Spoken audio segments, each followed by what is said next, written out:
What happens when one of Hollywood's most unpredictable actors sits across from daytime television's most controversial host, and a simple interview about his latest film turns into the most explosive confrontation ever caught on live television? You're about to witness Nicolas Cage like you've never seen him before, and trust me, you won't believe what comes out of his mouth. Make sure to hit that subscribe button and drop a comment below because this is going to be absolutely wild. The View's studio buzzed with anticipation as Nicolas Cage settled into the guest chair, his signature intensity already palpable even in casual conversation with the other hosts. He was there to promote his latest thriller, but Joy Behar had other plans entirely. "So, Nicolas," Joy began with that familiar smirk, "I have to ask about your financial troubles from a few years back. I mean, buying all those castles and dinosaur skulls, that was pretty irresponsible, wasn't it?" The temperature in the studio seemed to drop several degrees.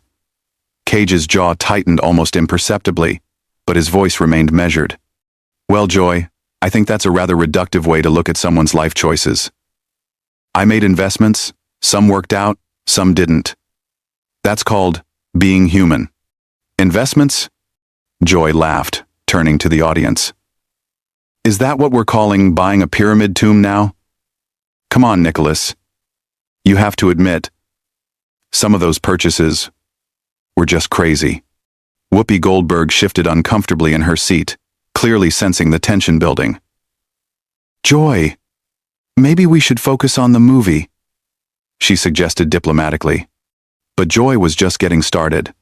No, I think people want to know about this stuff. I mean, Nicolas, you've made some really questionable movies too. Like that one where you're fighting animatronics at a pizza place. What was that about?" Cage leaned forward slightly, his famous eyes beginning to show that familiar fire. "You know, Joy, I find it interesting that someone who's made a career out of sitting at a table and offering opinions would critique someone who actually creates art." The audience went silent. Even the cameramen seemed to hold their breath. Joy's smile faltered for just a moment before returning with renewed venom. "Art? Is that what you call screaming about bees? Or dressing up like a bunny rabbit? Come on, Nicolas. At some point you have to own up to the fact that you've made some real stinkers." "I own up to everything I've done," Cage replied, his voice getting slightly louder. "Every role, every choice, every moment of my career has been deliberate.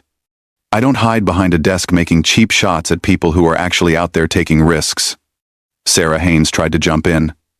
"Nicolas, tell us about your new film, the one where you play." "Oh, let me guess," Joy interrupted. "Another Nicolas Cage movie where Nicolas Cage plays Nicolas Cage? Do you ever actually act, or do you just show up and be weird?" That was it. Something shifted in Cage's posture, like a coiled spring suddenly released. His voice dropped to an ominous whisper that somehow carried more menace than any shout. "You want to know about acting, Joy? Let me tell you something about acting. Acting is about truth. It's about finding the raw, honest emotion in a moment and sharing that with the world, even when it makes you vulnerable. It's about commitment to a craft that most people could never understand." Joy rolled her eyes dramatically. "Oh, please. Spare me the lecture. You're not Marlon Brando, Nicolas. You're the guy who screams about stealing the Declaration of Independence. And you're the person who thinks making jokes about other people's lives passes for entertainment," Cage shot back, his voice rising. "At least when I commit to something, I commit fully.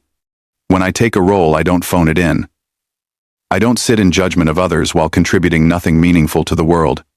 The other hosts were frantically trying to regain control of the situation, but it was like trying to stop a freight train with their bare hands. "Contributing nothing?" Joy's voice pitched higher, clearly stung by the accusation. "I've been in this business longer than you've been alive, sweetheart. I've interviewed presidents, covered wars, dealt with real news while you were probably still trying to figure out which relative got you into the movie business." Cage's eyes flashed dangerously. "There at Island, the real Joy Behar. When you can't win an argument with facts, you resort to personal attacks and assumptions. For your information, I earned my place in this industry through years of training, dedication, and yes, taking risks that safe little talk show hosts would never dare to take." "Safe?" Joy practically shrieked. "You think what I do is safe? Do you have any idea what it's like to face criticism every single day? To have people analyze every word you say? The difference, Cage said, standing up slightly in his chair, is that I face that criticism for creating something. You face it for tearing other people down. There's a world of difference between being criticized for your art and being criticized for being cruel. Joy slammed her hand on the table. Cruel? I'm being honest. Someone has to tell the truth about these ridiculous movies you make. Ghost Rider? Really? A flaming skeleton motorcycle rider? What adult thought that was a good idea? Cage's voice suddenly went deadly quiet, which was somehow more intimidating than if he had screamed. You know what, Joy? I'm beginning to understand why people change the channel when you start talking. The studio audience gasped audibly at Cage's cutting remark about people changing the channel. Joy's face went through a rapid series of expressions, shock, anger, then something approaching genuine hurt, before settling back into defiant rage. Excuse me? Joy's voice cracked slightly. Did you just insult my ratings? My show has been on the air for decades. I have millions of loyal viewers who tune in specifically to hear what I have to say. Cage tilted his head, studying her with the intensity he usually reserved for his most dramatic roles. And yet here you are, using your platform to attack a guest instead of having a meaningful conversation. Tell me, Joy, when was the last time you created something that brought joy to people instead of just stirring up controversy? I create conversation, Joy shot back, but her voice lacked its earlier conviction. I create dialogue about important issues. Important issues? Cage's eyebrows raised in genuine incredulity. Like mocking someone's career choices? Like ridiculing artistic expression? If that's your idea of important dialogue, then maybe the problem isn't my movies. Maybe the problem is your understanding of what actually matters. Sonny Hostin attempted to mediate. Maybe we can all take a step back here and... No, Joy interrupted, pointing at Cage. I'm not backing down from this. You come on my show, you act all high and mighty about your art, but the truth is you've been making garbage for years and everyone knows it. At least I have the guts to say what people are thinking.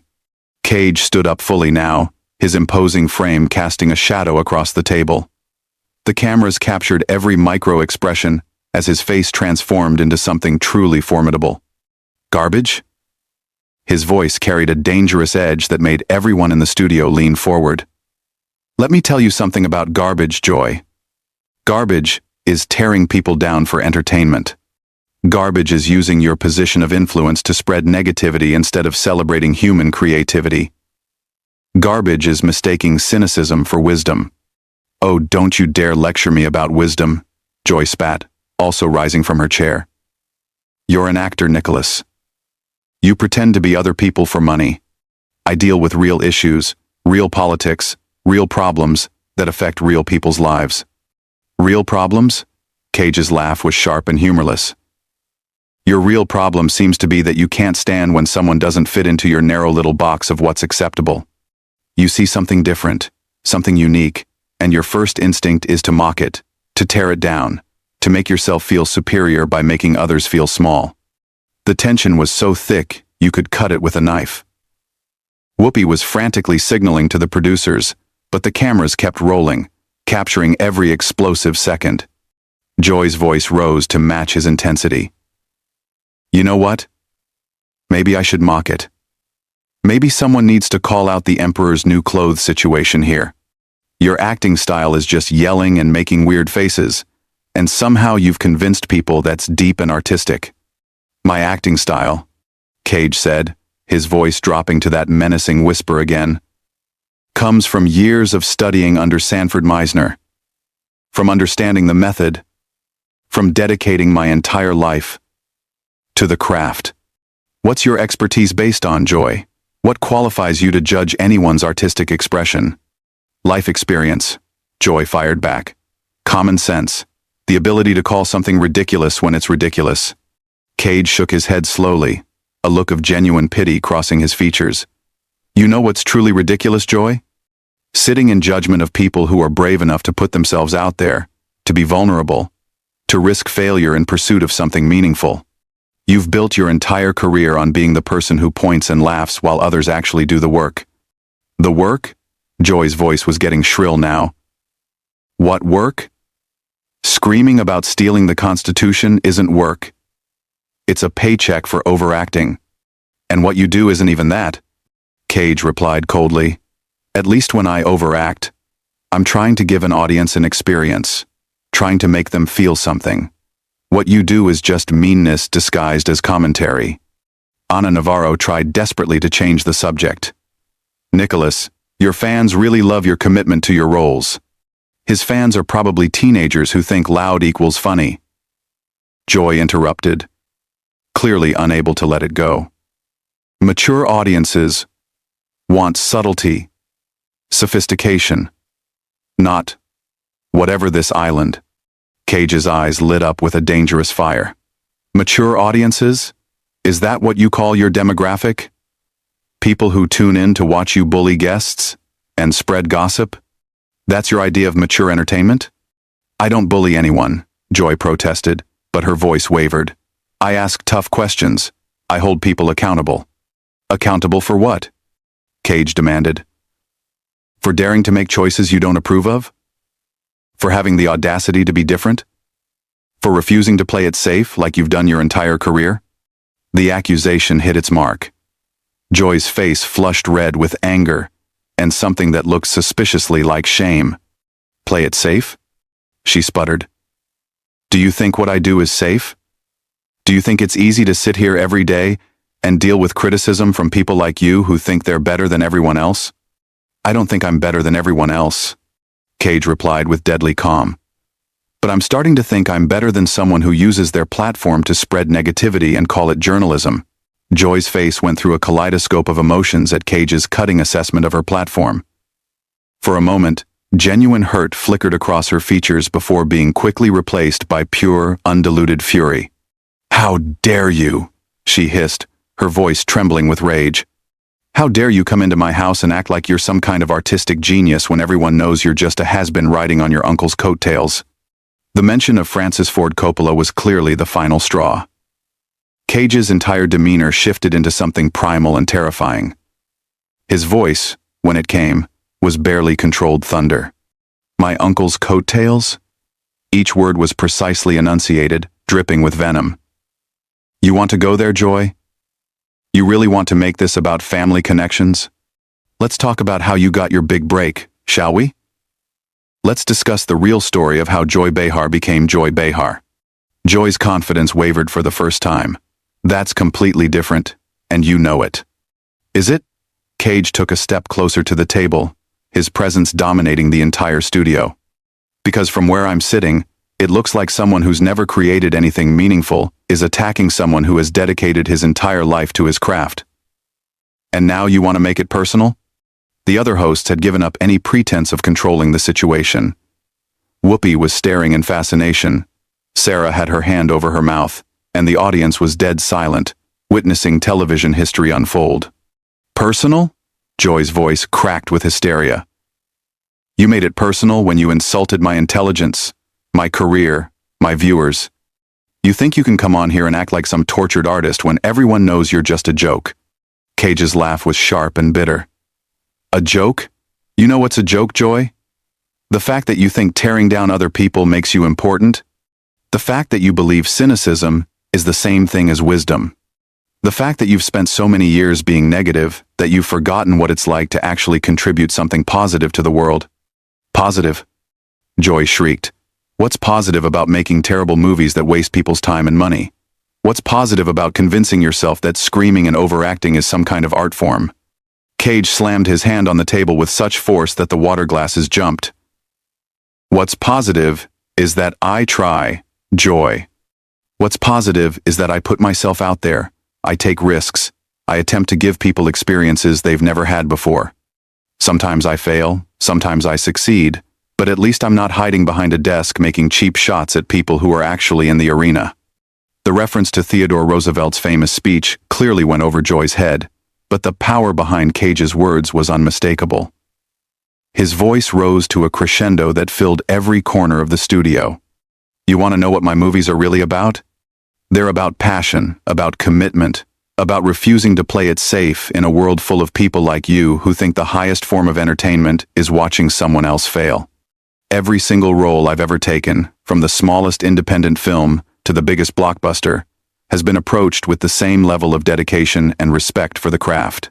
Joy was backing away slightly now, clearly intimidated by the sheer force of his presence. That's all well and good, but it doesn't change the fact that some of your movies are objectively terrible. Objectively terrible according to who? Cage's voice dropped to that dangerous whisper that somehow carried more menace than any shout. According to you? According to critics who wouldn't know genuine artistic risk if it bit them on the rear end?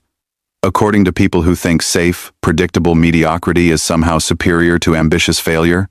According to audiences, Joy stammered, clearly struggling to maintain her footing in the argument. According to box office numbers. According to common sense.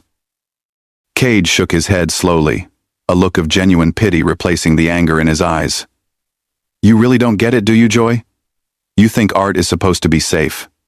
You think creativity is supposed to fit into neat little boxes that make everyone comfortable. You've spent so long living in that world that you can't even recognize authenticity when it's standing right in front of you. Authenticity?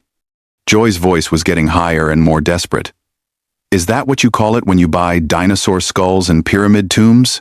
Is that authentic? Or is that just rich guy weirdness? The personal attack seemed to energize Cage rather than hurt him. His response came with the full force of his considerable talent behind it. You know what, Joy? Yes, I bought unusual things. Yes, I made choices that other people wouldn't make. But at least I lived my life instead of sitting in judgment of people who actually have the courage to be different. At least I didn't spend my career hiding behind safe opinions and manufactured controversy. Joy was visibly shaking now, whether from anger or something else entirely. I'm not hiding behind anything. I say what needs to be said. Someone has to call out the nonsense. The nonsense? Cage's voice rose to a roar that could probably be heard in the parking lot. The real nonsense is thinking that destruction is the same as criticism. The real nonsense is believing that tearing people down makes you important. The real nonsense is wasting a platform that could be used to celebrate human creativity and instead using it to spread misery and negativity. The studio was so quiet you could hear a pin drop. Even the camera operators seemed frozen, afraid to move and break the spell of what they were witnessing. Joy made one last desperate attempt to regain control. I'm not spreading misery. I'm being honest about quality. I'm refusing to pretend that everything is wonderful when it's not. Cage stared at her for a long moment, and when he finally spoke, his voice carried a weight that seemed to press down on everyone in the room. Joy, the saddest part about this entire conversation is that you actually believe that. You've convinced yourself that negativity is honesty, that cruelty is truth-telling, that your inability to appreciate something different is somehow a virtue. But here's what you don't understand. You don't get to decide what art means to other people. You don't get to determine what brings joy or meaning to someone's life. All you get to do is choose whether you're going to add something positive to the world, or whether you're going to spend your time tearing down the people who are actually trying to create something beautiful. He straightened up to his full height, every inch the imposing figure that had captivated audiences for decades. I feel sorry for you, Joy. I genuinely do. Because somewhere along the way, you forgot that the point of art, the point of entertainment, the point of human expression, is to connect with each other, to share experiences, to find common ground in our shared humanity. Instead, you've chosen to use your platform to divide, to mock, to diminish. And the truly tragic part is that you think that makes you important. Joy opened her mouth to respond, but no words came. For perhaps the first time in her television career, Joy Behar was completely speechless. Cage gathered himself, smoothing down his jacket with the dignity of someone who had just delivered a masterclass in both acting and human decency. Thank you for having me on your show, he said with devastating politeness. I hope your viewers got the entertainment they were looking for. And with that, he walked off the set, leaving Joy Behar standing alone at the table, still unable to form a coherent response. The camera lingered on her shocked face for several long seconds before finally cutting to commercial, but the damage was already done. Nicolas Cage had just delivered the most devastating takedown in daytime television history, and Joy Behar had been left speechless in her own house. That's the power of authentic passion meeting manufactured controversy. That's what happens when someone who actually creates something faces off against someone whose career is built on tearing others down. And that's why this moment will be remembered as one of the most explosive confrontations ever captured on live television. What do you think? Did Joy Behar deserve everything she got in this exchange? Drop your thoughts in the comments below, and make sure to subscribe for more incredible moments like this one.